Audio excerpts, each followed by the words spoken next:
aptly and adequately explained by the two other presenters.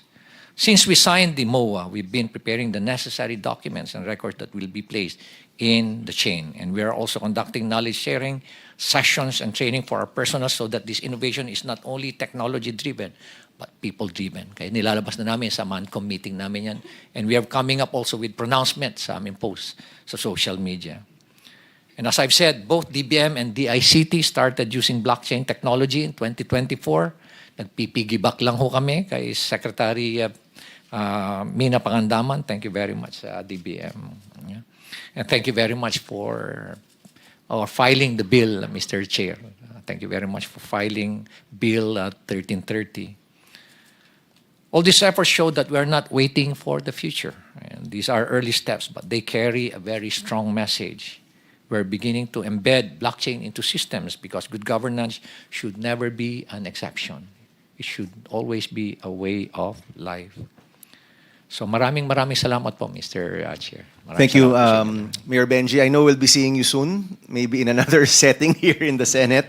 Salamat po. I wish you all the best at sana po ituloy niyo yung investigasyon ninyo even outside of the ICI. Maraming salamat po. Maraming salamat. Thank you. 1 month. Totoo ba yun, Bayani Chain? Where's Bayani Chain? Mr. Hi, Wong. Mr. Chair. Yeah. Before Tiwala, before si Attorney Third, no, is a good friend also. Sige nga, Mr. Wong, isang buwan lang ba? Kaya na? Yes, Mr. Chair. We're expected to go live on October 15, meaning citizens can access yung mga data ni Baguio City on the blockchain. Sige, will you be talking about that in your presentation later? A little bit? More of parang ano yung impact sa Filipinos, Mr. Chair. Yes, but maybe you can add also, kasi sa totoo lang po, akala ko this will take 2 years or 3 years for the national budget, no? Baka po you can also share about that process and how easy or how difficult it was later, no? Sige po, So we'll Mr. ask Chair. Tiwala to present. Thank you, Mayor Benji. I know you have to go. Maraming salamat. Thank you. Attorney Third, go ahead. Thank you, Senbam. Magandang umaga po sa inyong lahat. We thank the Committee of Science and Technology and the Office of Senator Bam Aquino for inviting us to participate in today's hearing on how the government can leverage blockchain for the national budget. Tiwala is a Filipino technology startup that provides secure digital signatures, digital identity intelligent document solutions, all powered by blockchain.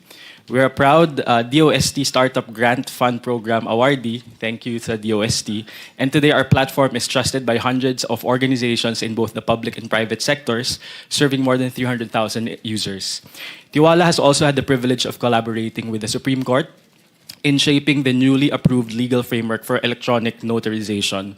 And they are soon to offer we're soon to offer the country's first blockchain-powered electronic notary facility.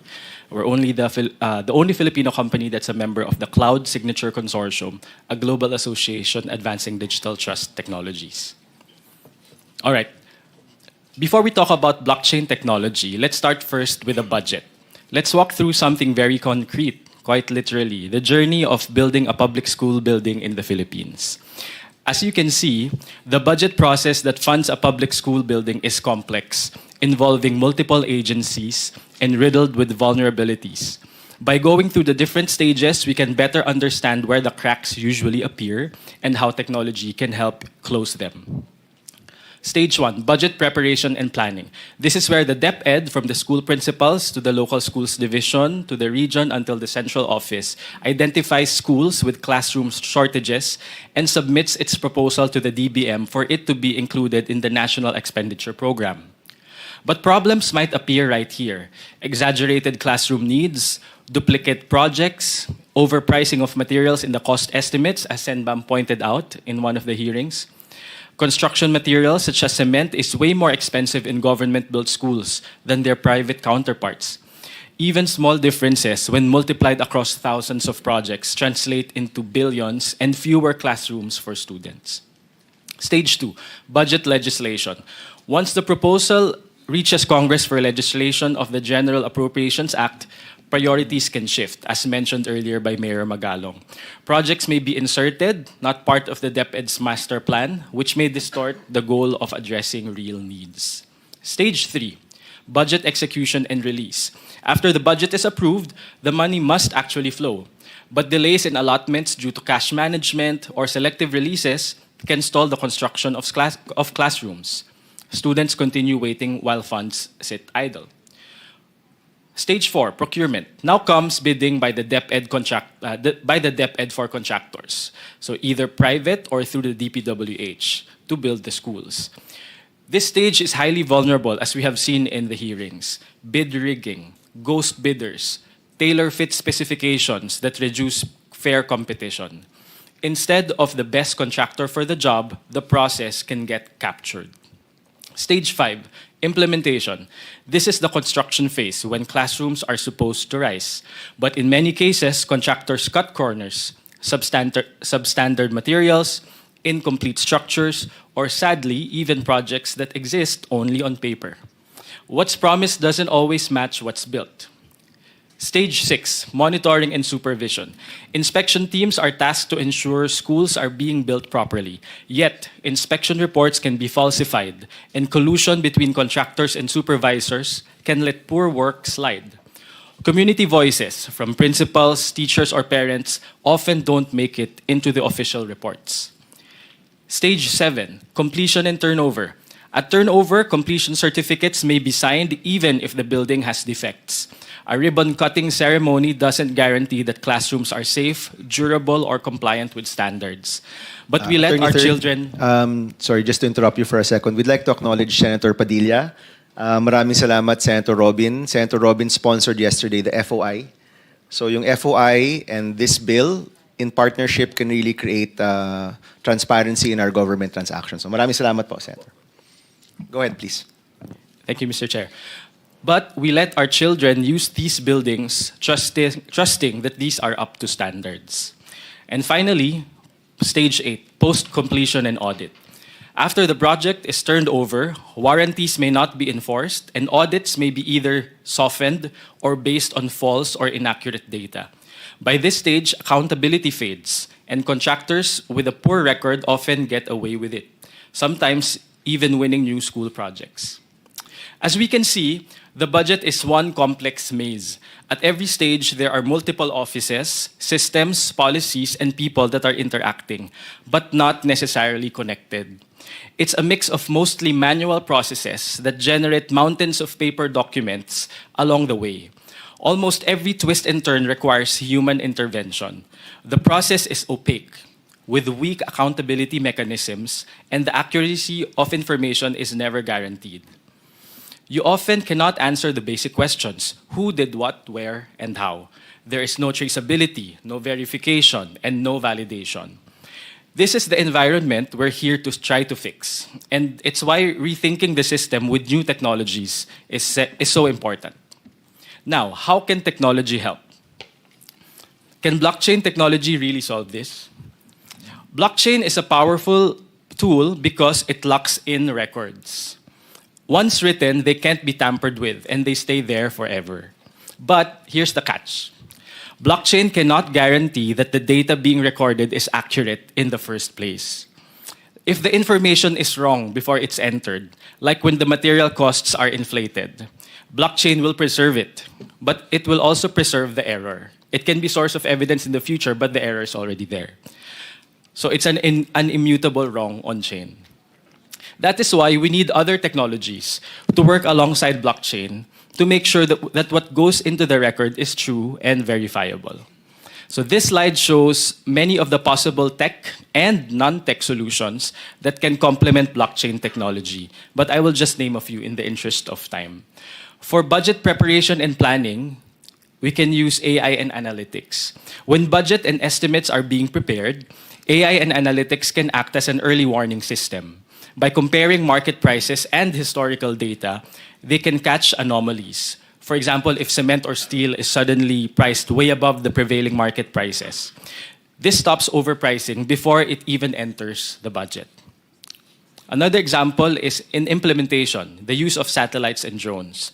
During construction, officials might say a project is nearly done, but a drone flyover or satellite snapshot can instantly verify if that's true. These tools let us see what's really happening on the ground. And third, just on that note, yung satellite, no, we actually discussed this way back in 2023 with People's Budget Coalition. Kung nakasubscribe tayo to the best satellite services, makikita mo up to 1 meter or 3 meters yung, I think it's 1 meter, di ba? Within 1 meter yung pixel niya. So makikita mo talaga kung nagagawa o hindi. And with AI, pwedeng i-match kung yung completion dun sa kontrata ay nagbamatch dun sa nakikita nung satellite. And that can all be automated, no? That's correct, Mr. Chair. Go ahead, please. Citizen apps let principals, teachers, and parents provide geotagged proof of progress, while financial analytics track every peso released and spent, flagging delays, diversions, or mismatches instantly. Okay, so blockchain ensures that once the record is written, it can't be altered. But these other technologies, AI, satellites, citizen apps, and data analytics make sure that what gets written in the first place is accurate, reliable, and verifiable. Together, they create not just permanent records, but trustworthy ones that truly reflect what is happening. Now we shift into a different future. So having said all of those things, we can imagine this. A future where Filipinos don't have to wonder where the budget went because they can see it in real time and in one place. Think of it like tracking a delivery package. You open an app and you instantly see where the money started, where it is now, and where it's supposed to go next. With blockchain at the core, every transaction in the national budget can be logged, verified, and made tamper-proof. Data can't be quietly erased or altered behind closed doors. And because everyone, from government auditors to schools, ordinary citizens, citizen watchdogs, is looking at the same version of the truth, accountability becomes built into the system. This doesn't mean corruption will disappear overnight, but it does mean it becomes harder and harder to hide. Again, there's still a big catch. As mentioned by Mr. Chair earlier in his opening remarks, blockchain is not a magic wand. It's only one piece of the bigger picture, a part of what we would like to call a budget trust ecosystem. To get there, we must look at the forest, not just the trees. Blockchain gives us transparency and immutability, but for it to work, there are important enabling conditions that we must first build. We need to build a unified government information system, our data lake. This means digitizing paper-based processes and interconnecting systems across agencies. But technology alone isn't enough. We must align the processes, policies, and people that make the system work. I think you can go to the last slide.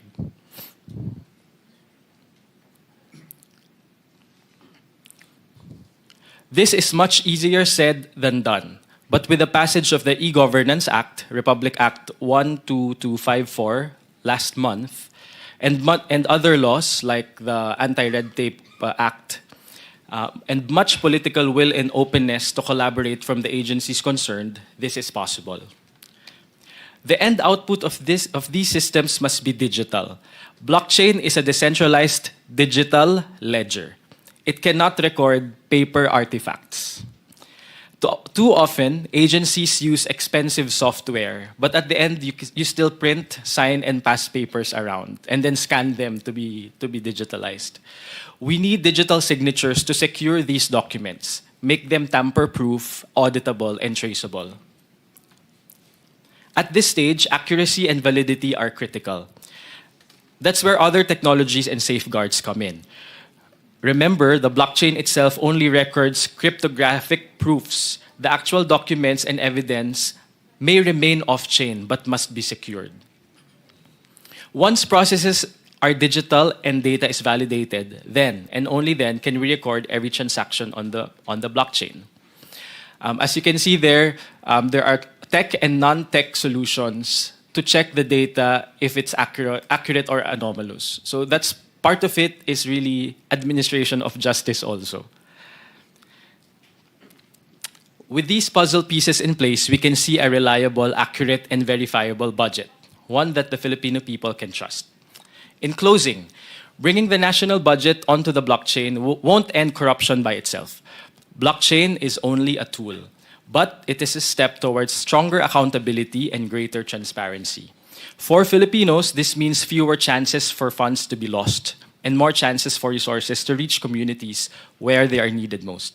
We support the push to place the budget on the blockchain, but it must come with enabling reforms, fully digital processes, interconnected institutions, and for the bad actors, swift and certain punishment commensurate with their crime.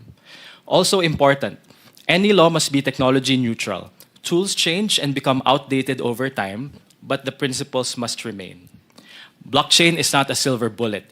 It creates an immutable, transparent, verifiable record, but it's just one of the tools. Combined with AI, analytics, satellites, IoT, drones, citizen apps, it can supercharge oversight and reduce corruption.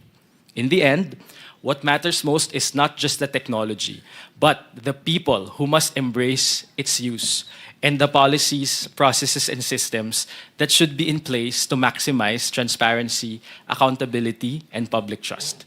Technology is only the means. The goal is a government that truly works for the people. Maraming salamat po. Thank you, Attorney.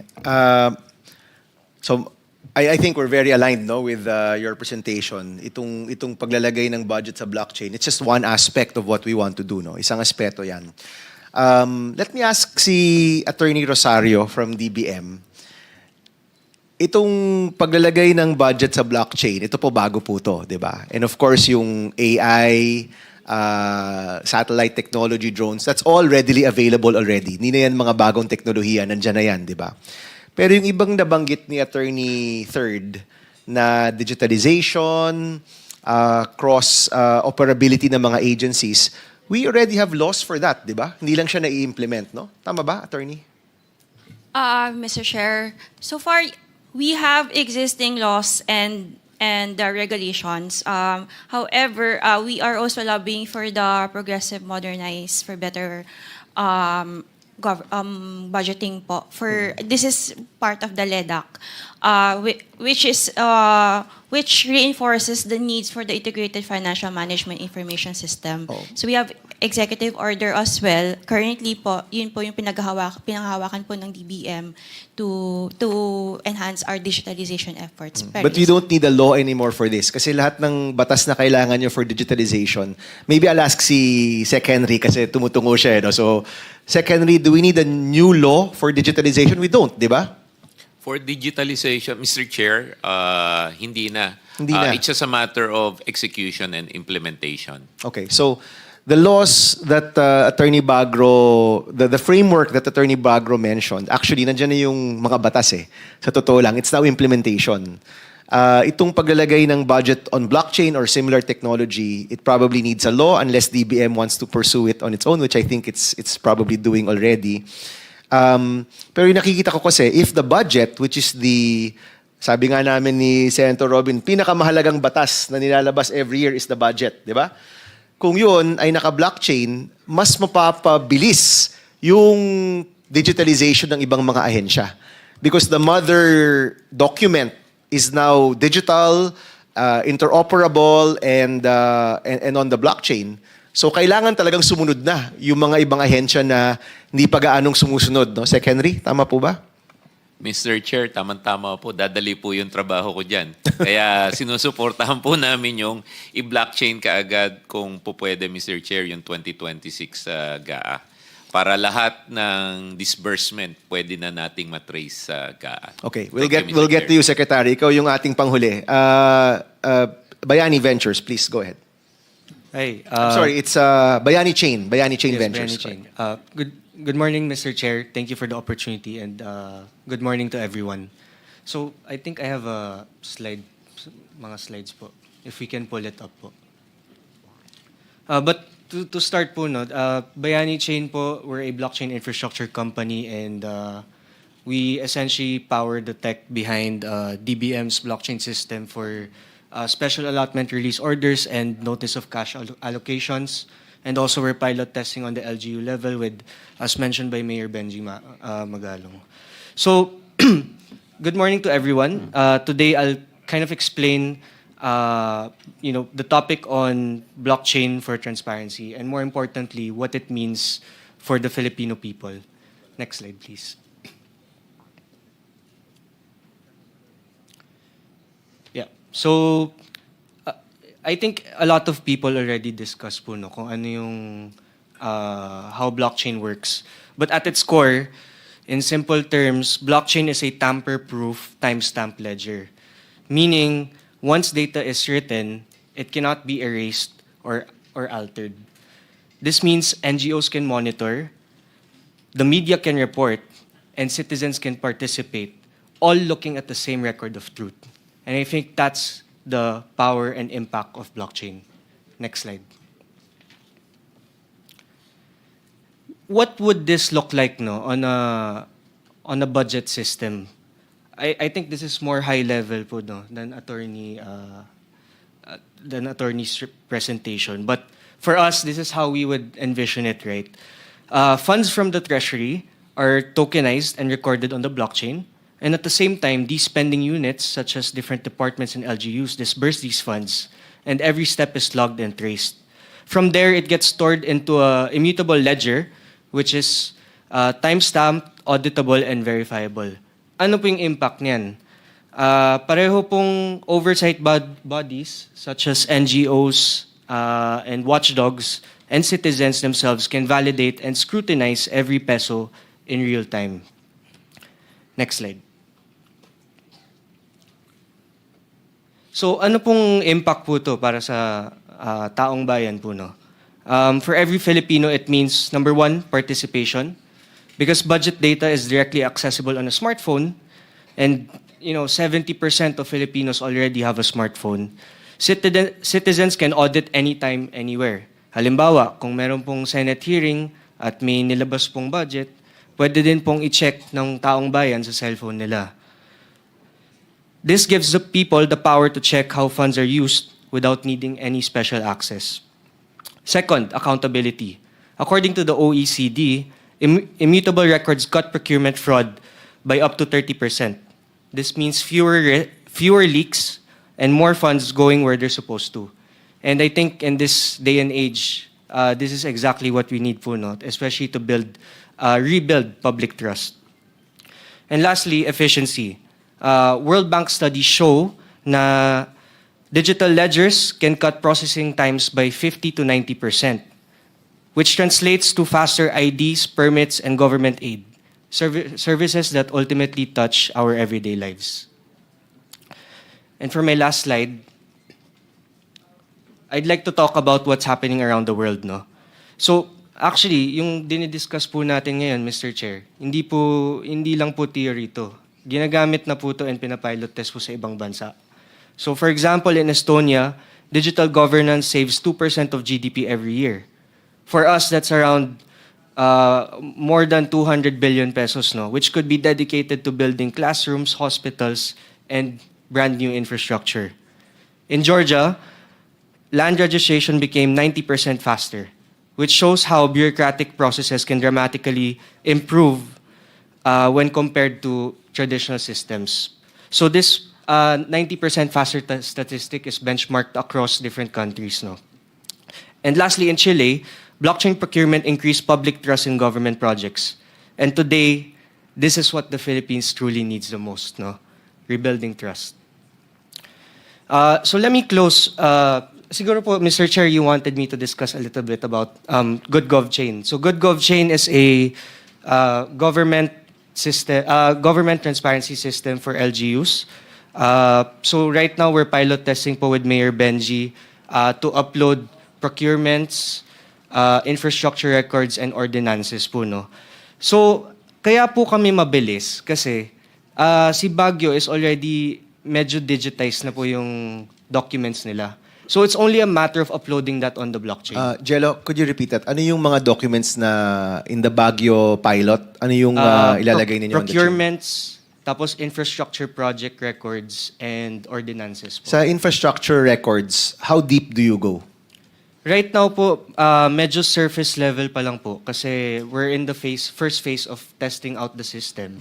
Pero meron po kaming roadmap to really embed it into the entire Baguio City. So eventually, pati yung project, yung mga bidders, yung mananalo, yung kontrata, Yes. yung bill of materials, yung completion, yung releases, that will eventually be publicly available dun sa project nyo sa Baguio. Yes, Mr. Chair. Actually, in our system, we designed also different. So we also created an analytics system po no na that also records like kunwari, top contractors or vendors or saan po nalagay yung budget, like let's say 40% education, 20% infrastructure. So the analytics dashboard will eventually be more substantial. So so on one hand, you have the immutable ledger, which nabanggit kanina ni Mayor Benji, aabot yun hanggang sa bill of materials, di ba? Kasi yan yung hinahanap ng tao. Yan po yung vision niya. Your Yun yung vision. Pangalawa is the analytics dashboard para mas maintindihan taong ng bayan. citizens, Yes. ng Baguio citizens, saan napupunta yung pera. Yes. No? I'm sure kasama rin dyan yung sources of funds. Yes. Diba? So is this from the local budget? Is this from the GAA? Is this from a donation? Isasama nyo rin yun siguro. Opo, Mr. Chair. Pero Oo. sa future phases po natin yan. Pero Okay. sa October 15, ang makikita po nila kung ano po yung mga records na po na naka-digitize na nila. So that will be available online. Yes. Okay, itong vision na napag-usapan natin, no? And I think when Mayor Benji was here, klaro naman na nagkakaintindihan tayo. How long will that take? Para lahat yon malagay talaga on your Bayani Chain venture, di ba? To be honest, we haven't fully explored kung gaano na po ka-digitize yung Baguio City, for example. Pero nakadepende po talaga yun sa city po, no? Kung how digitalized are they already? Because from there, we can easily migrate it. Pero if sasabihin niyo pong end-to-end, it might take 12 to 24 months po. Okay. So 1 to 2 years, no? Kasi initially, I also expected na it'll take about 1 year to 2 years Yes po. for this to really be fully implemented, no? Kasi po yung problem po, Mr. Chair, it's not really the technology, it's really the processes of uploading it or scanning these documents. Yun po yung matrabaho po doon, Mr. Chair. Sige, dun sa mga individuals na sila yung, kunyari, you have your procurement in Baguio, di ba? May Yes, procurement Mr. Chair. office ka. Gaano kalaking pagbabago sa mga proseso nila yung mangyayari kapag nilagay na sa blockchain yung kanilang mga proseso? Actually, Mr. Chair, kailangan lang nila po ng point person na mag-upload and mag-encode po ng procurement records. But aren't the records already in one form or the other digital? Yes, pero for future, like for example, 2026 onwards, i-record na po nila through their system and through the blockchain. And is that, are they recording it directly into a software or are they scanning paper documents and you're creating copies of PDFs online or diretso nilang nilalagay? I can't fully answer that yet, Mr. Chair, kasi I don't have the but- concrete answer. But both, pwedeng both. Pwedeng both po, yes, Mr. Pwedeng Chair. both. No? Depende lang sa server space ninyo.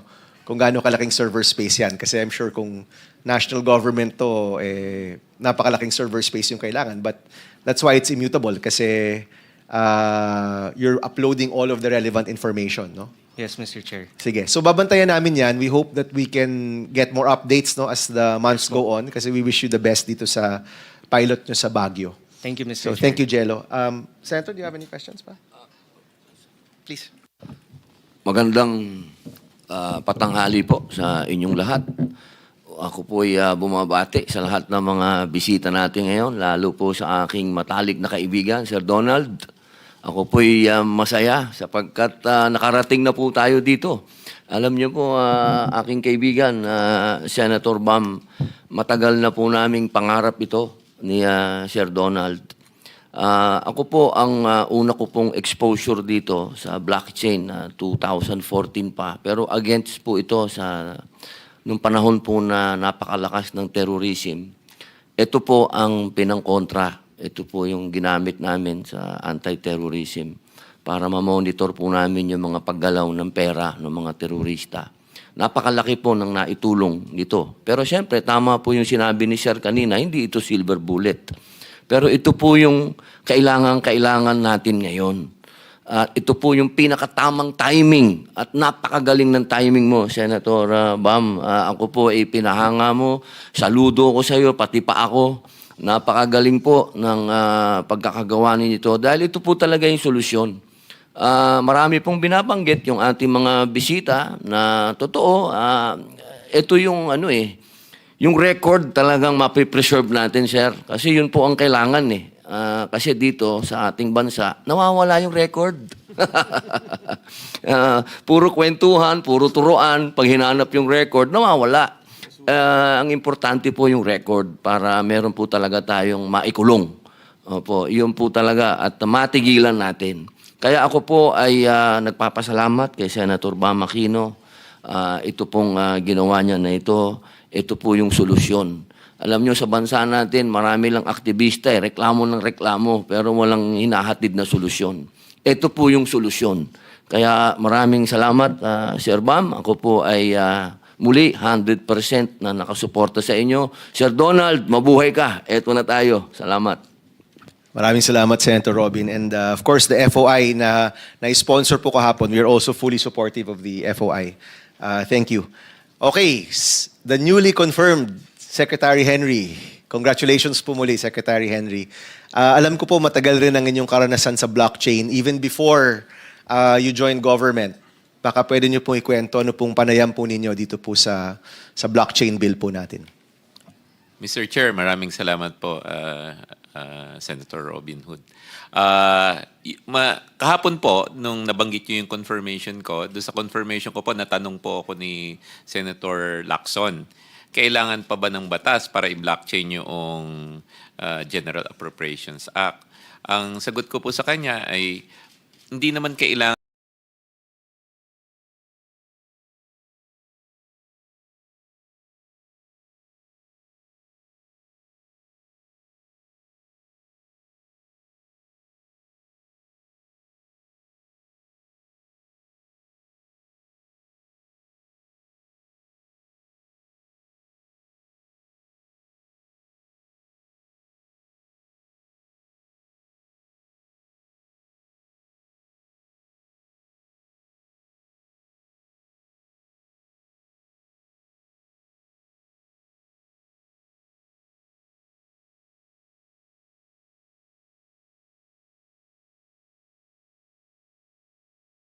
ng batas na para ito po ang natural evolution nito. Nakita po natin ang epekto pag mamamayan ang mga transaksyon ng gobyerno. Next slide, please. Sa isang madaling salita, back lang ng konti. Please.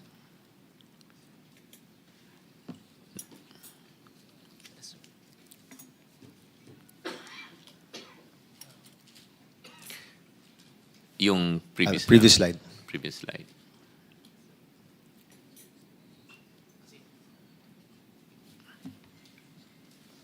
Yan. Para lang mas maintindihan po ng ating mga kababayan, nabanggit na po kanina, isa-summarize ko lang po, ito po yung isang parang public billboard. Parang isumbong sa Pangulo website, pero may isasama dito ang mas maraming mga transaksyon. At second, at mas mahalaga, para pong tong GPS tracker ng pera. So malalaman nyo mula sa GAA hanggang sa disbursement. Ang kagandahan po nito kung papalarin tayo, pati yung tax na binabayad ng mamamayanan, makikita niya saan pumupunta yung tax niya, saan na-allocate, saan nagastos. At isa po, ma-access nyo po sa cellphone nyo to. Hindi na kayo kailangan pumunta sa opisina po ng mga gobyerno. Pag na-publish po yung front-facing interface po nito, pwede bang pumunta kayo sa portal? Pwede po sa eGov app. Tanungin nyo, ano yung budget natin ngayon? Let's say sa 2026. Click nyo dyan, infrastructure. Click nyo dyan, tulay. Halimbawa, napadaan po kayo doon sa may karatula, this is where your taxes are going. I-verify nyo po. Magkano siya, ano na yung construction, etc. Isang konkreto pong halimbawa, 10 million pesos na classroom na budget, maari mong subaybayan kung magkano na yung nadidisperse sa kanya, imamatch nyo doon naman sa project po ng DBM na dime. Yung DIME po is Digital Information Monitoring and Assessment. Makikita nyo po as the building is being constructed. And nasabi nyo pa, Mr. Chair, meron ng satellite imaging, marami na dyan. So, habang gumagastos siya, nakikita nyo kung nagagawa yung eskwelahan. Yan po isang konkretong halimbawa. Paano po niya malalabanan ang korupsyon? Next slide, please. Sa blockchain po, one, immutable. Sisimplihan ko na lang po, ano ba ibig sabihin ng immutable? Kung sabi ng mga kababayan natin, wala nang forever, sa blockchain, may forever. Pag nailagay nyo na po yan sa blockchain, kung hindi ka man mahuli ngayon, eventually mahuhuli ka rin. Kasi kung may ginawa kang kalokohan, nandyan na yan. Hindi niyan pwedeng burahin. Yan po ang tinatawag na immutability. Pangalawa po, very transparent. Ngayon naman po, yung transparency, huwag kayong mag-alala. May mga mekanismo ang blockchain para magkaroon ng privacy. Pag personal information yan, syempre, hindi mo makikita. Pero pagka government transaction at pera, transparent po dapat yan. Di ba po, bawat bidding dapat public? O, di yung public bidding, di ka na kailangan pumunta dun sa bidding mismo, makikita mo na sa blockchain. Pangatlo po, accountability. Lahat naman may digital footprint. Ito po yung tinatawag namin sa cybersecurity na digital crumbs. Sino yung nag-modify, sino yung nag-access, sino yung nag-originate, makikita po natin lahat dyan. Yung next, ano naman po ang epekto nito sa ordinaryong mamamayan? Ito po, empowerment po. Kayo na po mismo ang susuri ng budget, kung budget, transaction, kung transaction. Hindi na kayo kailangan maghintay ng press release, hindi na rin kayo malilin lang ng fake news. Dekalidad na serbisyo. Pag gumastos, halimbawa, sa ang isang gobyerno, ang isang ahensya ng gobyerno, para pagpapakain, halimbawa, ng isang eskwelahan, nailabas yung pera, dapat makuha nyo kaagad yan. Pag pumila po kayo sa pagpapagawa ng lisensya, pwede nyo na rin pong ilagay sa blockchain para malaman nyo gaano kabilis ang galaw.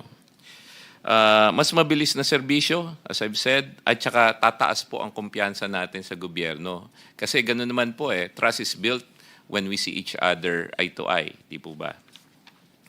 Panghuli na lang po na pahina ko po, dahil po may hearing po tayo ngayon, nandiyan po, may libro po akong sinulat, nabigay ko na po sa mga ibang kaibigan natin. Si DICT po, nakipag-ugnayan kami doon sa publisher namin, pwede nyo pong i-download ng libre. Ito po kasi, nakalagay po dyan yung mga blockchain na ginagamit na sa Pilipinas. Hindi po ito bago. 6 years na po ang Pilipinas na may experience dyan. Nagagalak po ako, Mr. Chair, nandito po yung mga kasama ko sa bangko mismo. Bakit importante na bangko? Kasi bawat sistema po sinusuri ng BSP, Bangko Sentral ng Pilipinas. Pagka yung blockchain ginamit mo sa bangko, ang blockchain ay bank grade. Ito po yung pinakamataas na kalidad po ng mga sistema. And yan po yung sinulat ko nung panahon ng pandemic. Dinocument ko lang po lahat ng mga blockchain na ginagamit sa Pilipinas from gaming to stablecoin para malaman nyo na may use case na po na natratak namin ng piso na galing sa mga rural banks papunta sa bangko po namin. At importante po, nagamit na po namin yan sa governance and compliance. At gumanda po yung governance and compliance processes po namin. So yan po, Mr. Chair, antabayanan na lang po nyo sa DICT at ipopost po namin yung download link po. Maraming salamat, Mr. Chair. Thank you, Secretary. Just a few questions, then si Senator Robin has a few questions also, no? Nung nilabas ho namin to, may mga nagkomento online na nuclear bomb ito pagdating sa corruption. Ano pong komento nyo dyan? Hindi lang nuclear bomb, medyo 100 years na radioactive yan, Mr. Chairman. Ito po ang sagot, Mr. Chairman, sa korupsyon. Kaya nung nalaman ko po na nagbalangkas po kayo ng bill dito, alam niyo naman po, bila ako kayong linapitan at tuwan-tuwa po kami. Hindi lang po sa Pilipinas na kasi ginamit yan. Yung bansa po na ginagamit nating standard for governance, Estonia, ay ginamit na rin po ito sa Estonia. Proven po itong technology na to. And 6 years of using this, malayo na po narating natin. Time na po para gamitin natin, Mr. Chair. Secretary, palagay ko magandang madaliin natin to, especially sa nangyayari sa ating bansa. Would you propose to make this bill or would you propose to the President na i-certify na urgent ang batas na ito? Yes, Mr. Chair. Alright, aasahan po namin yan, Secretary. Yes, Mr. Chair. Senator Robin. Ginoong Kalihim, opo, nung minsan po akong umattend ng convention ng blockchain, opo, ang pinag-usapan po doon ay para sa mga small businesses. Totoo po ba makakatulong ito sa ating mga small businesses? Mr. Chair, Your Honor, yes. Bigyan ko po kayo ng ehemplo. May mga nagninegosyo na sa atin ngayon na yung mga negosyante natin na maliliit, hindi makabili ng malaking lote. So paano sila magninegosyo? Through blockchain, free na fractionalize nila yung mga lote. Isa pong example, Mr. Chair, Your Honor, meron na tayong digital asset law.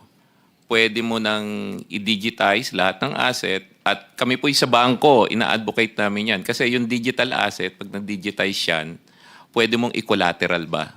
Tapos makakapangutang ka. Yan po'y kailangan ng mga MSME. So, malaking bagay po to. Meron na po ba kayong koordinasyon sa DTI?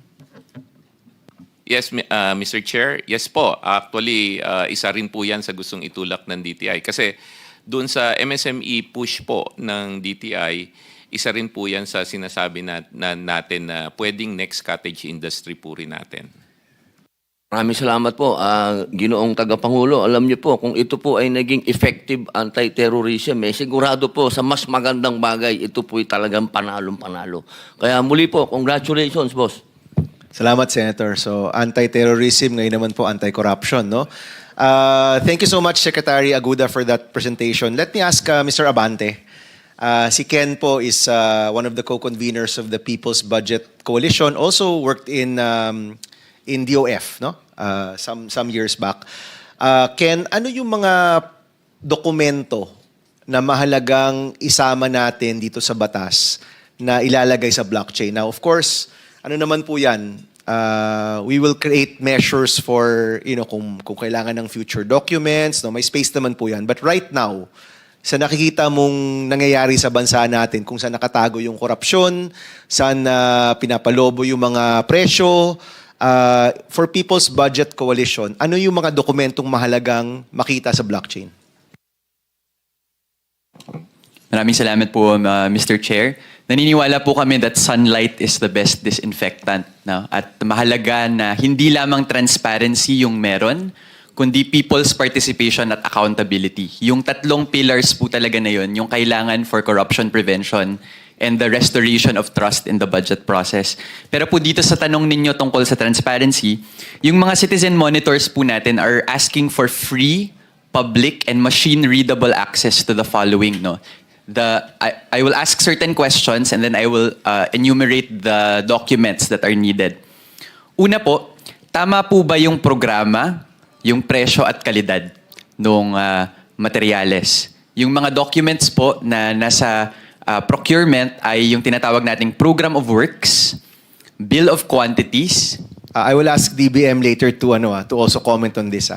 Apo. Yung tinatawag po nating Detailed Unit Price Analysis o DUPA, doon po makikita yung mga materyales, yung presyo ng materyales. At mahalaga rin pong malaman yung bid opening minutes ng Bids and Awards Committee Secretary that detail the competing bids. No? So, unang tanong, tama ba ang presyo at kalidad ng programa?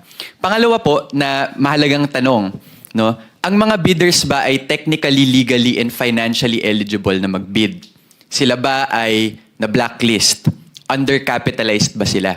No? In order to find this out, very important po na magkaroon ng access ang citizen monitors to the audited financial statements, to the general information sheets, and the articles of incorporation. Na gusto ko pong sabihin that these are expensive and difficult to get. In fact, I was just talking to our friends who are investigative journalists from Rappler who did the expose on Congressman Zaldico, sina Dwight De Leon and Casey Valmonte. Sinabi po nila na it cost them 30,000 pesos, no, to get these documents from the SEC. We need these to be free. We need these to be open and we need these to be machine readable. Otherwise po, may hirapan yung mga bids and awards committees to figure out whether these bidders are in fact financially, legally, and technically eligible to bid. Question. Is SEC here? May SEC rep? Yes, ayun pala. Attorney Ong. Are these documents public documents? Meaning no issues for the public to access these documents? Meron lang kayong fees? Yes, Mr. Chair. Opo. Tama, di ba? Yes, Mr. So hindi to walang issue about privacy here, no? None, Mr. Chair. Okay, so if we were to include in the law that all bidders need to have their audited, what are those documents again? Audited financial statements, general information sheets, articles of incorporation. Oh, if we were to include in the law that all bidders for national government projects or programs need to attach these documents, SEC could provide those documents. Yes, Mr. Chair. And our data systems can be integrated also to the blockchain. All right, thank you. Opo. So, still on the concern of bidders being eligible, mahalaga rin pong ma-fast track yung implementation ng tinatawag po nating Ultimate Beneficial Ownership Registry that is actually in the new Government Procurement Act, Mr. Chair. Yung Ultimate Beneficial Owner, it just asks the question, sino ba talaga ang may-ari ng kumpanya? No? Meron bang layers ng mga owners ito that proceed to conflict of interest in the bidding process? Membro ba ng BAC yung actual, may relationship ba yung member sa BAC doon sa contractor? No? Kailangan pong malaman yan. And the Ultimate Beneficial Ownership Registry, which is supposed to be public, is actually already in the NGPA and needs to be fast-tracked as well. In fact, this is part of the SEC and the DBM's commitment under the Open Government Challenge, which we helped push as part of the People's Budget Coalition. So we hope for the fast-tracking of this Ultimate Beneficial Ownership Registry, sir. So, doon naman sa mga bidder information, pagkatapos po nun, yung sunod na tanong, na-deliver ba yung actual goods and services and infrastructure?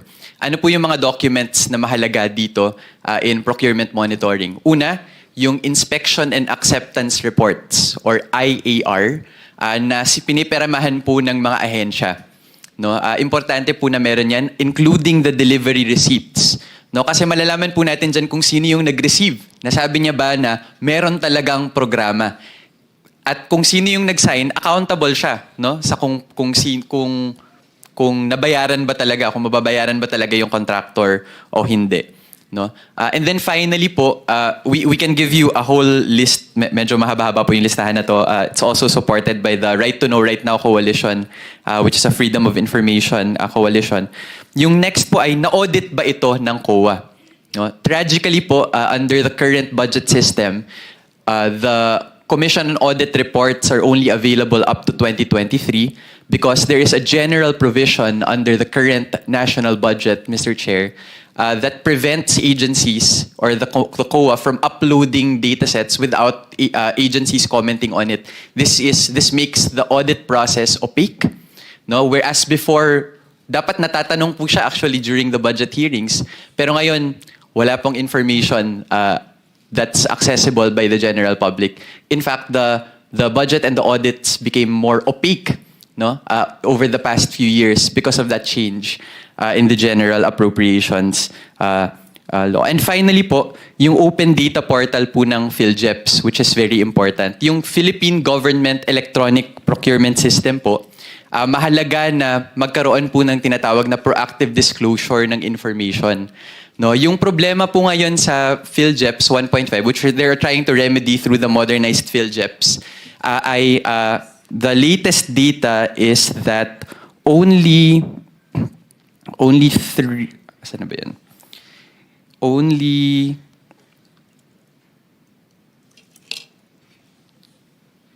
Only 3 out of 7 pilot agencies and 8 out of 20 pioneer agencies are using the modernized PhilJEPS e-bidding facility. Yung current po na PhilJEPS 1.5 is only posting the information in PhilJEPS and also posting the award. So in the middle po, very manual yung process. No? But when we support the agencies in transitioning to the modernized PhilJEPS, no, partner po namin yung procurement service and they're very committed civil servants who are there.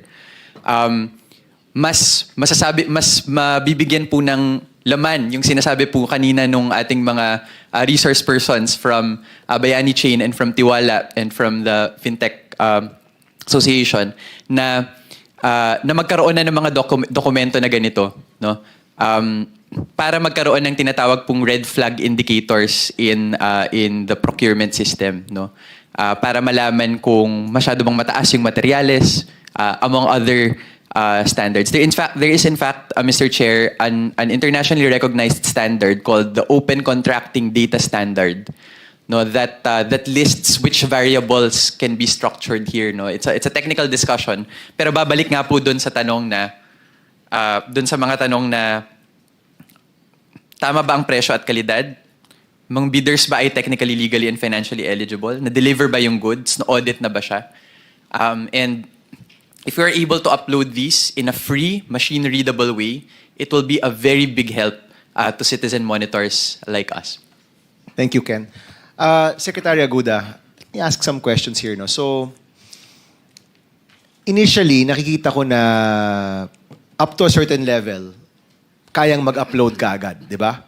Kasi these documents are available. And to address the concerns about DPWH projects, yung mga kontrata, and the further documents, I think they can be uploaded relatively fast kasi nandiyan na yan, di ba? Pero yung ibang pinag-uusapan ni Ken, all of these other reports, ma-upload din ba kaagad yun? Or it will take time to get all those documents on the blockchain? O nasa atin yan? Nasa atin lang lahat yan? Mr. Chair, I can only speak with my experience in the ICT. No? So in the ICT, 6 months in, I've been looking for all the documents, paper or electronic. And this is already the ICT. So it took us 6 months just to upload all of the transactions related to free Wi-Fi. And they're of various formats. So the problem is they don't adhere to a standard schema. All the transactional reports that they've mentioned earlier, it's nice to hear that there are standard reports, but the way they fill it up, it's not standard. So what we do, and you mentioned this earlier, Mr. Chair, we uploaded everything on AI. So we created a huge data store. We uploaded all what we call the artifacts. Uploading and getting the data took us 6 months. Coming up with the price book, which we now know should be the price across. Coming out with the standard specs for everything that we need to standardize took us only a day. So the biggest work, the hardest work, is to gather the information. Kasi it's not just finding it, it's the bureaucracy of you have to go down several levels before somebody can say, hindi lang yung finance head kasi, Mr. Chair, ang mag-authorize. Yung finance head will be dependent on 3 or 4 layers below. Minalas na lang sila, makulit ako eh. So talaga, bumaba akong level. So I think it's the info gathering. But once you upload everything, like what our technical resources mentioned, technology is not the problem. It's going to be getting the information, navigating the process, and moving the people to comply. That's my experience, Mr. Chairman. All right. So, syempre, ang nakikita ko kasi is pwede mag-phasing, di ba? So, the phase 1 could be simply publishing. Di ba? Yung mga kontrata ng public works na maraming gustong tumingin at gustong i-check kung ano ba talaga to, kung tama ba yung mga presyo. Phase 1 could simply be publishing, closer to the full disclosure bill that we've seen in the past.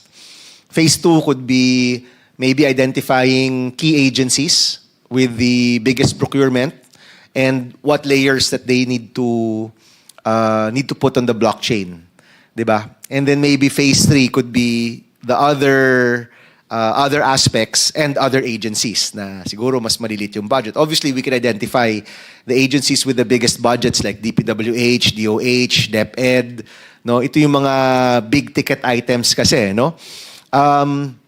Pero siguro, Sec. Henry, tama ba? We can look at a phasing of this. In the first phase, just publishing it, I think, will already be a big win for the people. And then putting it on blockchain para mas understandable, pwede mo gamitin ng mga apps and other technologies would be the second phase. Without pegging you to these numbers, sa tingin mo, and maybe I can ask Donald also, sa tingin mo, how long will it take to get to where we want to go and with all of these different phases that we need to go through? Mr. Chair, medyo I'm biased towards speed eh. Ang sabi ko nga, execution over perfection eh. So, and if I may suggest, Mr. Chair, kung susundan natin ng mabuti yung spending pattern ng gobyerno, nagsisimula sa GAA.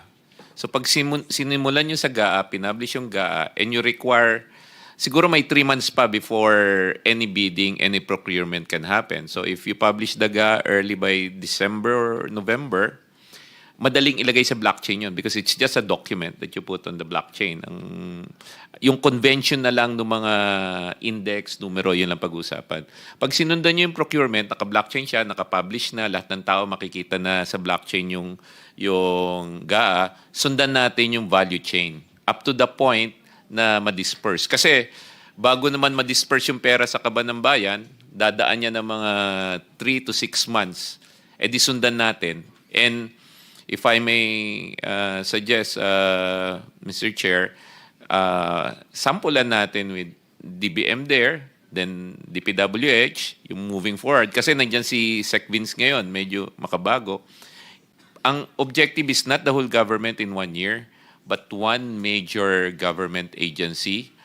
If you do DBM and DPWH, baka nga sa DPWH, hindi naman lahat. Baka muna yung mga key infra.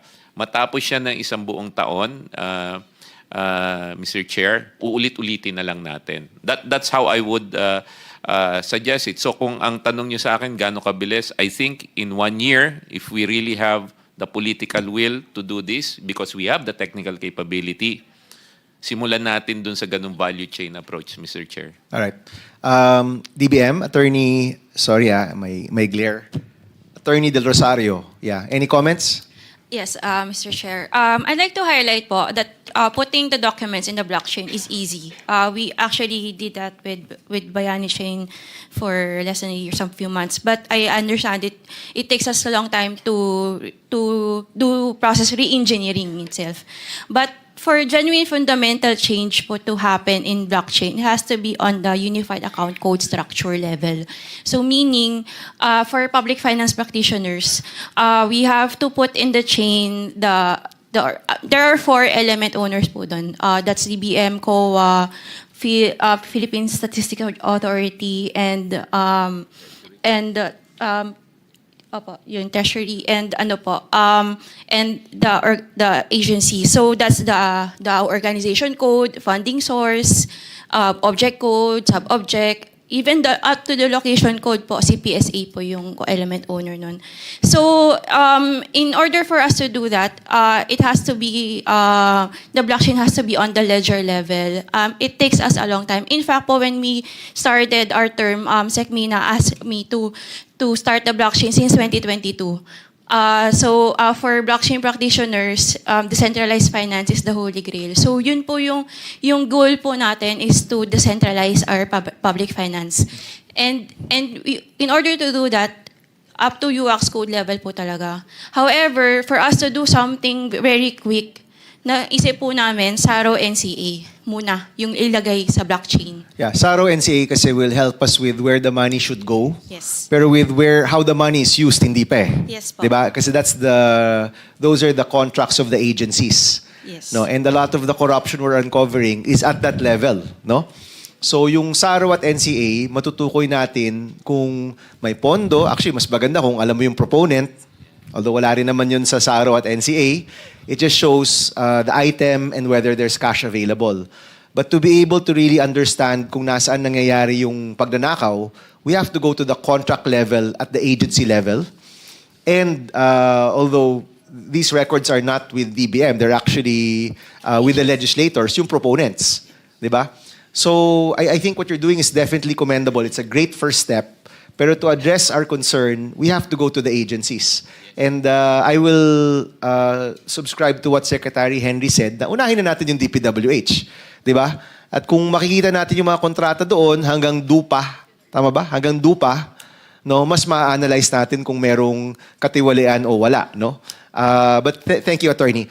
So it's 11:58. I'm going to open the floor now for anyone who wants to give a statement, either of support or of concern. Baka naman po may mga gusto ko yung banggitin ng mga red flags na hindi pa na pag-uusapan. Now is the time. Maybe we can start with the Blockchain Council, then we'll have Ms. Chongson of the FinTech Alliance next. Yeah, thank you, Mr. Chair. On behalf of the Blockchain Council, of course, it goes without saying that you have our full backing and support. We issued a formal statement of support already, to your office. What I always tell people is that first, when you say blockchain, we have to understand there's the tech side and the people side. Right? So technology is used by people. So in the end, tech is only as powerful as the people who are using it. And therefore, when we say blockchain, and we have to understand that that tech will work only if the nodes are executed and distributed also. Otherwise, kung ang blockchain, lahat ng computer in a way, kung lahat po ng nodes ay nasa iisang grupo din, hindi rin siya blockchain. Kumbaga, pinost lang natin, bulletin board lang siya. And that is why it is important also on that side, having said that, that important that the nodes are distributed. We can, for example, we were talking with Yusek David Almirol din, we have the eGov chain. Sana kumalat din yung nodes. Maybe DBM or other offices would have that. What is also very important is on the people side. People meaning the ones who use it and the ones who puts that right number, that real document into the budget. That has to be part of the system, whether it's a GAAYON or SANEP. But and the reason why we launched, if you've seen the news, why we launched the integrity chain, was that on top of the technology, it was actually very much on the people side. More than 50 organizations pledged their statement of support. And Secretary Henry was one of those also who were there to support it. Because we want the private sector, the organizations, to take an active part. In fact, it took us a lot of time because when we were saying yung nodes, di nila magets so kailangan ka namin bumili ng computer.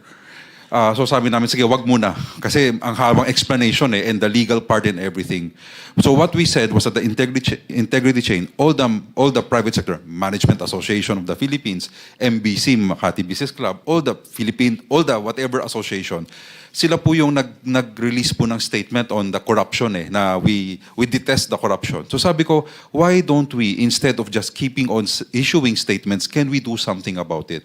And that's why we said, then be part of the process of checking also, right? Which is the essence of a participative democracy.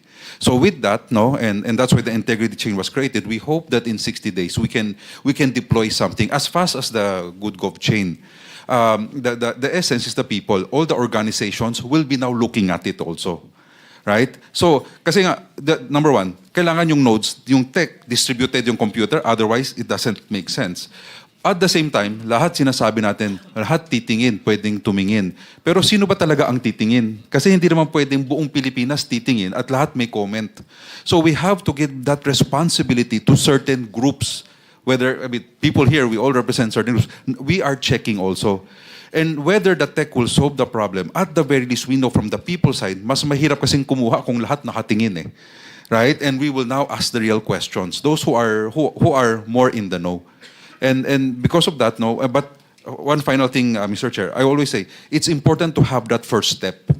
Because technology in itself, nakakatakot yan right? There are just too many unknowns. And so because there are too many unknowns, when you talk about darkness, you only move because you have to take one step at a time, and that's experiment. And that's why in the integrity chain with DPWH, it was very clear to us, only foreign-assisted projects, put it on the chain, gather a technical working group, pag-usapan natin paano ilalagay, and then sino ang titingin, sino ang magko-comment. And we are more than willing, whatever learnings we have, we will provide it to you, Mr. Chair, para makita nyo rin how it's moving. Regarding the DPWH project with blockchain, so it's only the foreign-assisted Yes, projects. correct, Mr. Chair. For wala, the moment. Wala kayong for the moment. Yes. Are you eventually going to go to the local projects kasi yan yung pinag-uusapan natin ngayon, 'di ba? Sa Blue That's- Ribbon, yeah. yan yung mga na-expose. As Secretary Dizon, have you talked to Secretary Dizon That's about right. putting the locally funded projects or the GAA funded Yes. projects on the blockchain? Yes, Mr. Chair. Pero what is always important in any tech adoption is always the MVP. It's always the pilot first before it explodes. So the foreign is the pilot, right? Correct, that's Anong right. timeline mo to include the local projects? We haven't discussed that, no? But our target is that in the next 30 to 60 days, dapat we have one pilot done, and then in the 90 to 180 days now, we scale it immediately. Because like any pilot, Yes. di ko rin pwede sabihin 90 days okay na eh. Because like any pilot, you will have to test and learn, adjust, and we're changing systems and processes eh. And there again, it's a tech part and the people part. What we can assure of is because everyone is now watching, we will have to move fast because we're all committed to this. Yes. So thank you for that, Donald. No? So ang nangyayari is may pilot si Bayani, si Tiwala, you're all doing your own work. Yes, sir. Of course, you have the pilot already with DPWH. DBM has its own work here. We will use the committee as a way to gather the best practices. That's right. And I'm assuming Sec Henry will be on top of this kasi in the law, it is the ICT that we that we put on top of this initiative. Gamitin po natin tong hearings and ito pong committee to really get the best practices, no? So we're able to move fast. And I'm hoping that you can all move forward even before the law is passed. Yes. And then when the law is finally passed, at least we have your learnings already to help in the implementation para hindi rin tayo starting from zero. Kumbaga, nagsisimula na tayo kung nasaan na kayo. Yes. Di ba? And that will be a big help. But ang nakikita ko rin dito, I think more or less we have the same idea in mind, no? Yung mga iba't ibang presentations, parang malinaw naman kung saan natin gusto tong dalhin. Pag malinaw na yon, pwede na nating ilagay kung ano yung mga steps na kailangan para maabot yon, no? But in your case, Donald, you're looking, I mean, you've read the bill, you know the vision. From your perspective, can this be done in a year? Or less? alam mo, Or Mr. I know Chair- it's difficult to say, no? Yeah. Pero just to help us lang understand, sa tingin mo, how long would it take to... Mr. Chair, it's always I always believe it's always the political will. Because the tech is always there. Alam mo who taught me blockchain? Were a lot of my students who played Axie Infinity. People ask me, pwede mo igawing very Filipino, very simple? Sabi ko, mas magaling nga sila sa atin eh. They're there, they're ready. But it's us who are here who has the power to create change. Tayo ang magsabi, tayo nag-wait lang. Diba? So I think we can, if there is that political will. There will be a lot of changes from an organizational perspective, from the lawmakers and all of us, right? Pero once we said, let's do it. And tama ka, Mr. Chair, eh. Because all of us here, we're all in a way, if we apply parang blockchain and then put it into a bill, it's very academic. All of us now, we're testing and testing. So let whoever has the best case later on, diba? And no one will have it eh. So we will learn from each of us and then now we can provide the best solution. Yeah. And this committee can be the venue for Yes, that, no? yes, sir. Sabi nga, kung gusto, maraming paraan. Yeah. Kung ayaw, Yep.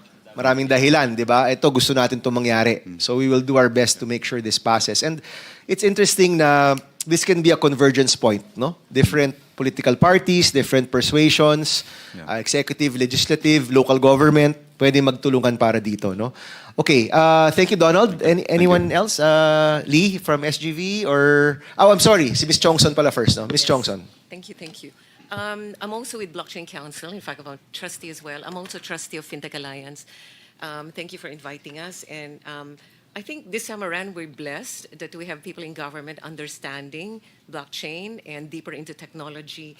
And as Donald said, if there's political will, this will work. We've established, and I'm the one doing the governance framework as far as the IC is concerned. And we have established 7 pain points. And out of the 7 pain points, budget, procurement, awarding, implementation, monitoring, payments, acceptance of the project. But we want to also look at the possible risk side, which is which blockchain to use, which blockchain company to use, should they follow certain standards, procurement standard? Should they follow the revised corp? Should we depend on them in terms of integrity? Those are the things that we're looking at as well. Integrity of the data, that's already been mentioned, so I won't expand on that one. Integration of the data. So we need to actually have a collaboration with DBM, COA, DPWH, LGUs, if we do implement it there eventually. I did mention which technology to use. So it's kind of not just limited to blockchain. It's a combination of AI blockchain, as mentioned by Attorney Third. Which people to put here in terms of looking at integrity, because and the responsibility of the people will they will just be watchdog, or do you want them to be part of the approval? That's something that we can cover in the framework. Data integration, I have mentioned already. Training is important for everyone and to actually understand our roles. So happy to advise that FinTech Alliance, together with Blockchain Council of the Philippines, we are very supportive, but we need to also ensure that we do have proper governance framework. Thank Yes. you. I mean, coming from all the presentations, lumalabas ho talaga na may mga quick wins eh. Quick wins is publishing the important information. No? Whether it's on the chain or just as a bulletin board, we can begin there. Eh. Yun yung pinakauna. And then as we migrate towards the blockchain, it's also choosing which agencies we will undertake first and eventually up to what process. Ang maganda, end-to-end. No? I think si Ken talked about all the way until until fulfillment. No? Pero tama rin si Sec Henry, hindi naman perfection ang hanap natin dito. Ang hinahanap natin, may nagagawa tayo kaagad. And every step towards transparency is a step towards good governance. So, we will try our best to fashion the bill in that sense. Na hindi siya tipong kailangan tapusin bago i-publish. We can do it progressively and put milestones so that by next year, if we're able to pass this before the end of the year, by next year, may makikita na yung taong bayan pagdating sa transparency at yung ating hangarin for good governance. Okay, with SGV, want to say something? So, who wants to say a few words? Okay. Sige, you can come here. Can we go quickly? Let's go from right to left na lang. Okay. Lee, can go ahead. Yes. Good afternoon, Mr. Chair. So, for SGV, we would like to give our full support, especially to the spirit of what this bill is trying to achieve. It's really about creating the transparency and the permanency of the record, right? But I wanted to really talk about SGV. We're known as an audit and accounting firm. But essentially, we're a multidisciplinary firm where we have advisory and consulting. And that's why we are so passionate about this, because we can bring in the discipline of audit, of the process, and then marry it and how you can do it with technology, right?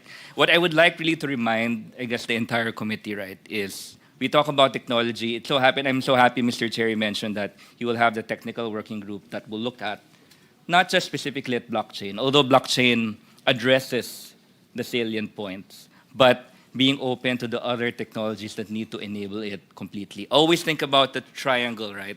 People, Sir Donald, you mentioned that. People is the forefront on how we're going to make this work. Process is still there. Technology, we know we can do it, right? We know we can do it.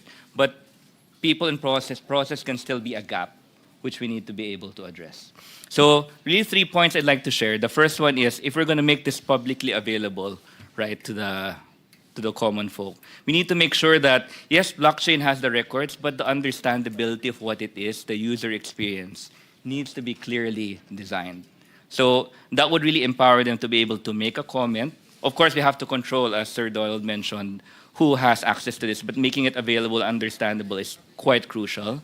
Number two, that the topic of technology on AI, I'm happy you mentioned that, Mr. Chair, because yes, we can have all of the records recorded there, can be garbage in, garbage out.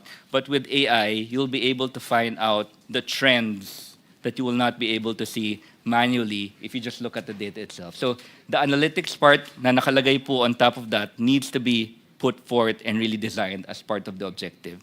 And last but not the least, infrastructure-wise, I know we need to really look at performance if we're going to have access to this.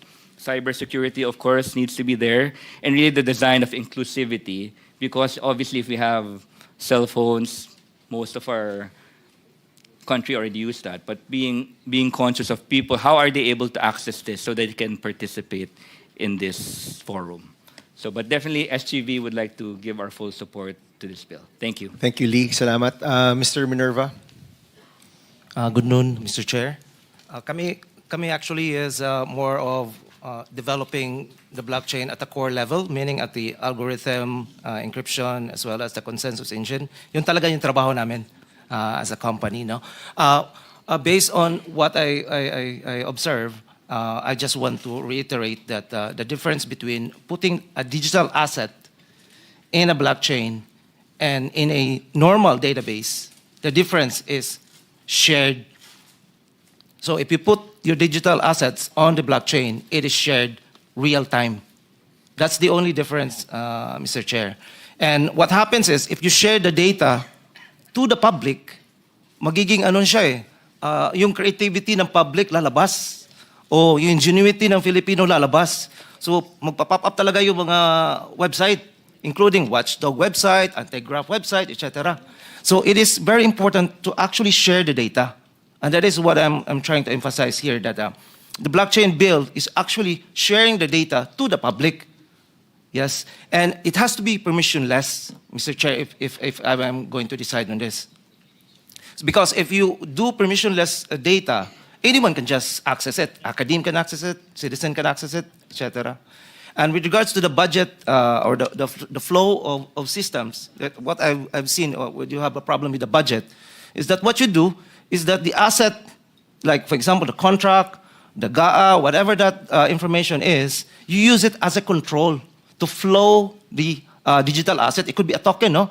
And you use the token to actually ramp it out as a proof to get the actual money from the bank. So if the inspection is not yet submitted, then of course the tokens cannot be released and therefore cannot be ramped off to the bank. That could be a control, Mr. Chair, and that could be one of the things that you could do. Also. Thank you, Harold. Actually, the bill doesn't talk about tokenization. No, I think was it Bayani who mentioned it earlier. We stop short of that. No, I don't know if BSP will have something to say about that, but we stop short of it in the version of the bill. Pwede natin pag-usapan, or it can be a follow-up.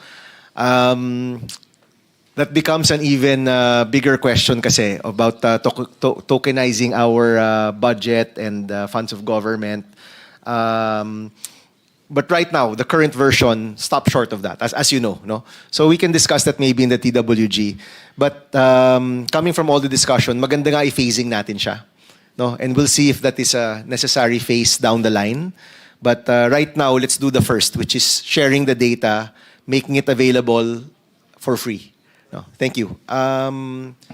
Hindi ho lahat kailangan mag-comment. Yung mga gusto lang po mag-comment. Let's keep it short, please. Yes. Okay, thank you, Mr. Chair. So what I wanted to add to the discussions earlier is that, so while this bill actually directly addresses the problem that we're facing right now, we actually should view it not just as a narrow reactive measure, but really as a strategic and essential step towards the comprehensive digital transformation of our public financial management.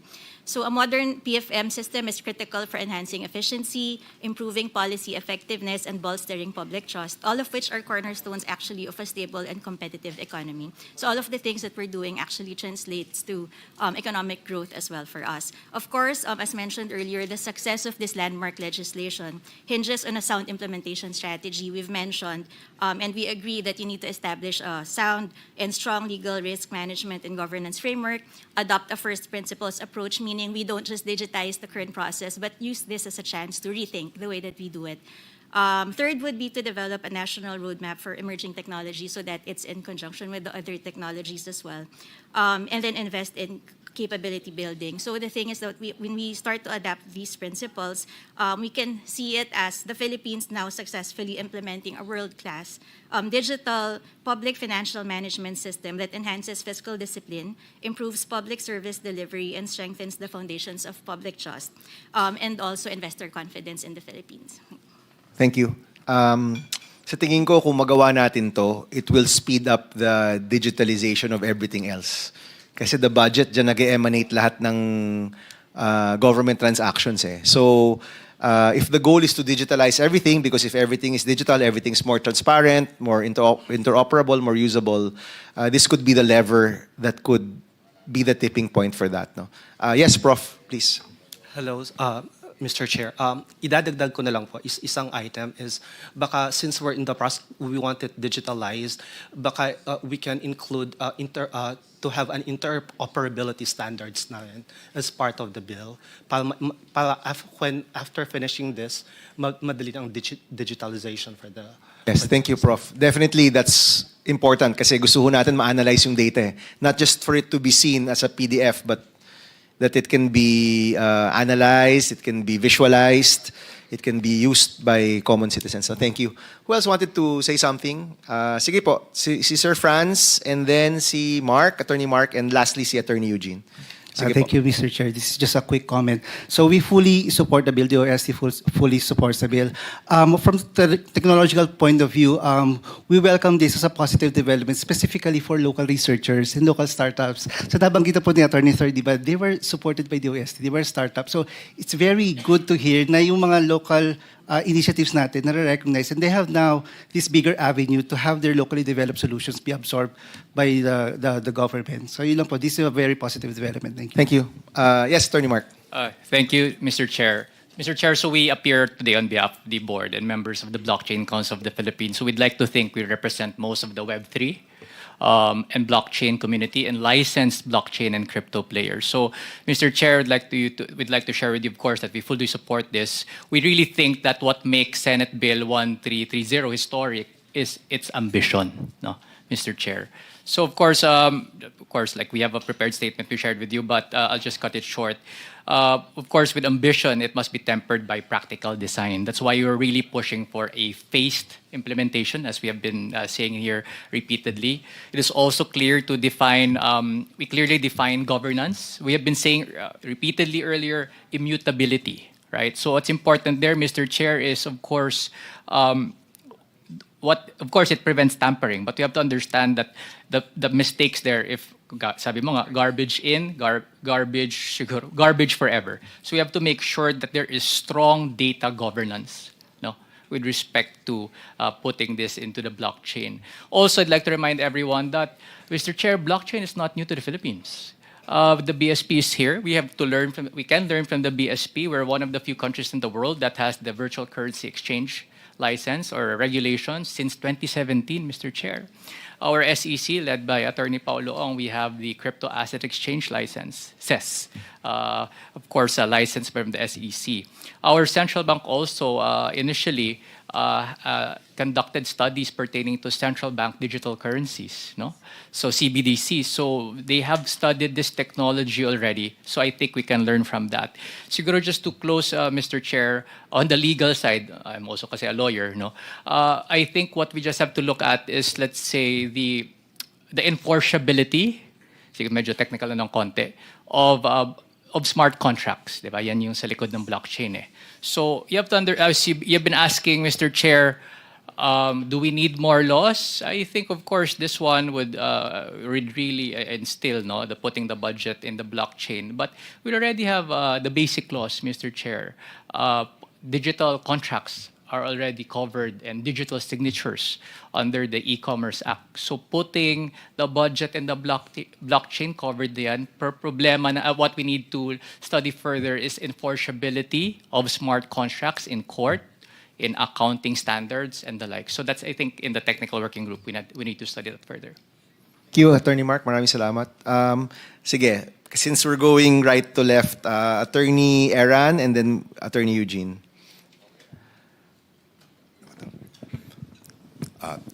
Thank you, Mr. Chair, for being recognized. What we'd like to say is that we are in full support of SB 1330. Ang pinaka-importanting factor dito is that pag naging successful po ito, pag naging successful po ito po ang magiging pinakaunang legal definition po ng blockchain. Because in my humble capacity as an academic, because I also teach lawyers sa MCLE at UP Law Center. And I teach Lawyer's Guide to Blockchains and Smart Contracts. What I always emphasize doon po sa mga lectures ko is that for now, wala pang legal definition. So in a way, maaari po siyang maging stumbling block. But through this SB 1330, that will be the first stepping stone how blockchain will be legally defined. Because ang pinaka-importante din po, since we have to conform with the principle of technology neutrality, through SB 1330, we will be defining blockchain as a generic technology. Then, on the succeeding mga legislation, we can define it further in a use case specific po. So this will be the very first step po sa pag-implement po ng blockchain in our legal system. So, in relation po, since for the people din, we have to understand po the concept between law and technology. Since nung panahon pa ng unang nabubuhay mga ancestor natin, itong dalawang konseptong ito, lagi po ito nag-uunahan. Lahat naman po tayo siguro nag-aral ng history. You will always notice sa ancient history, hindi po basta-basta nako-codified yung mga, even the most basic technologies. Bakit po? Kasi itong dalawang konsepto na ito, nag-uunahan po ito.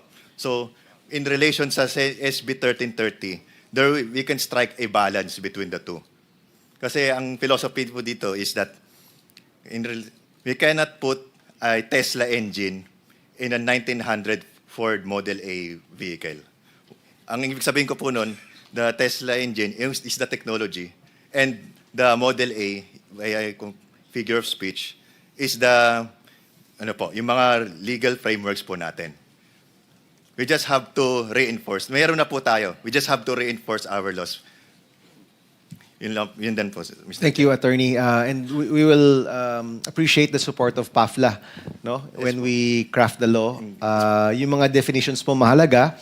But I will repeat kasi we missed this. We were so excited with the blockchain, the budget bill, that di ho namin nakita that we were legislating the technology, and it's funny kasi in other bills sinasabi ko lagi na mali yun, so we also got some comments from netizens not to legislate technology, so we know that, and we will do our best to create some tech flexibility in terms of the technology, as well as pointing to the benefits of blockchain that we can see now that it has over other technologies that are currently in place. So, sige po, bilang panghuli, we'll have Attorney Teves. Attorney, sige, then we'll have Ken as one more final.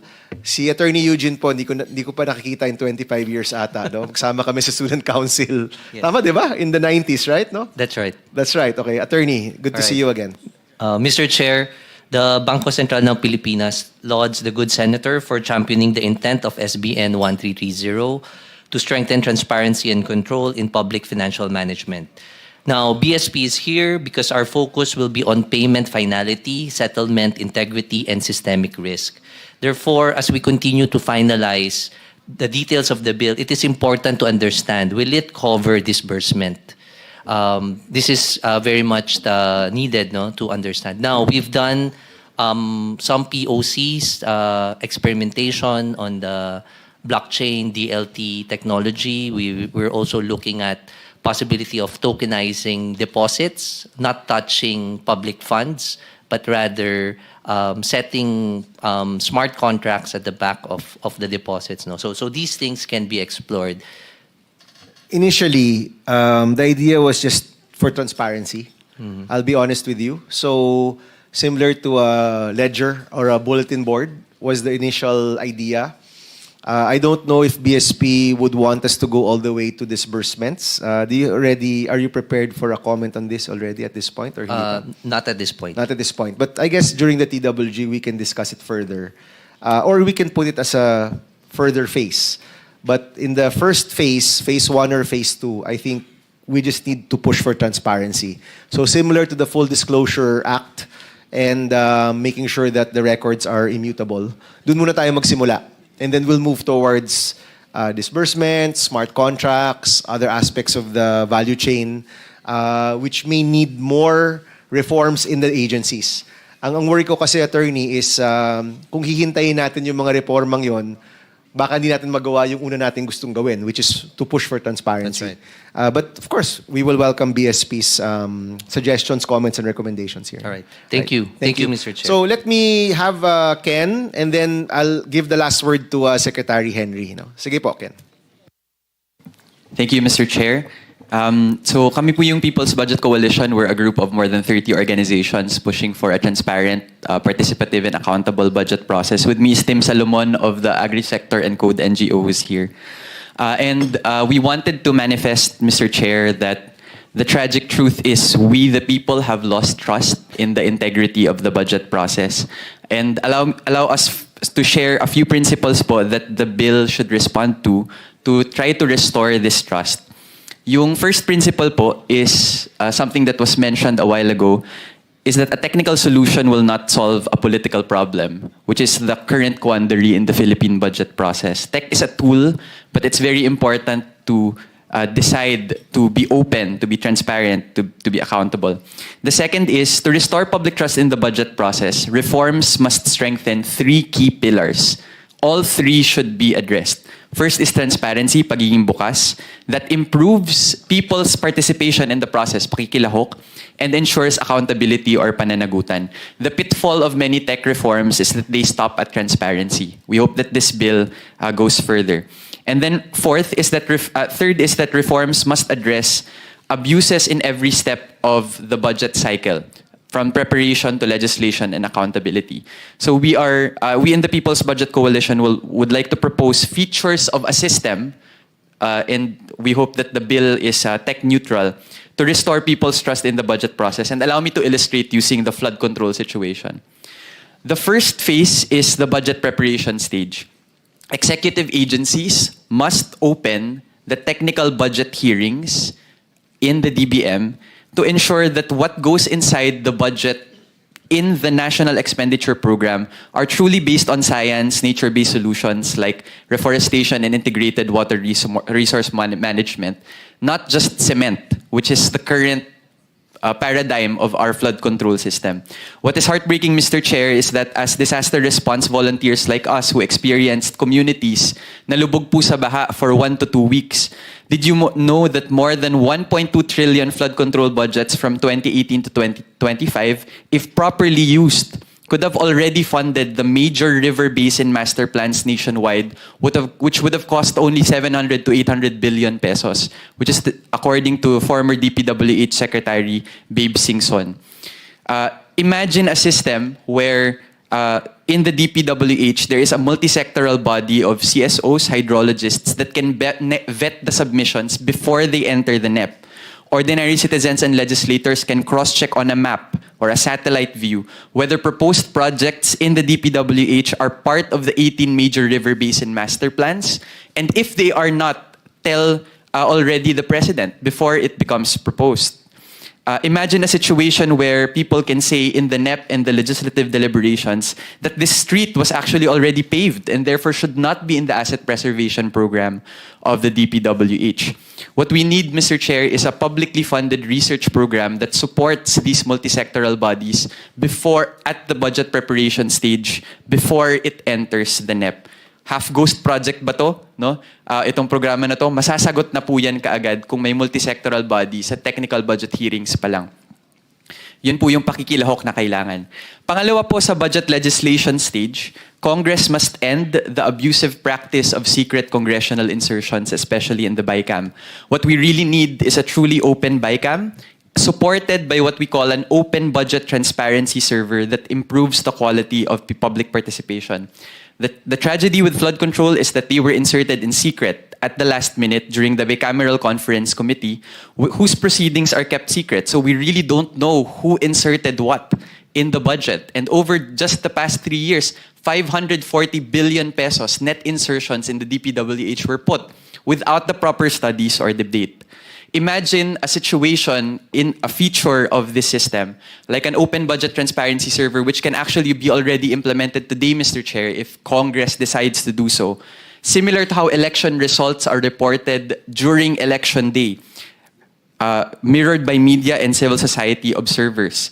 The server should show which programs, activities, and projects were added or deleted at each stage of the project process. This is already technically feasible using current unified account code structures and the program expenditure classifications, or the PREXI.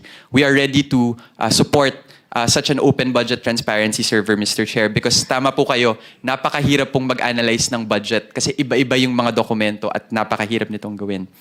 The Congress must also open the BICAM discussions to members of civil society to live stream the proceedings. The current Senate resolution is a good start, but needs to include provisions on the open budget transparency server and also have enough time for people to actually review it.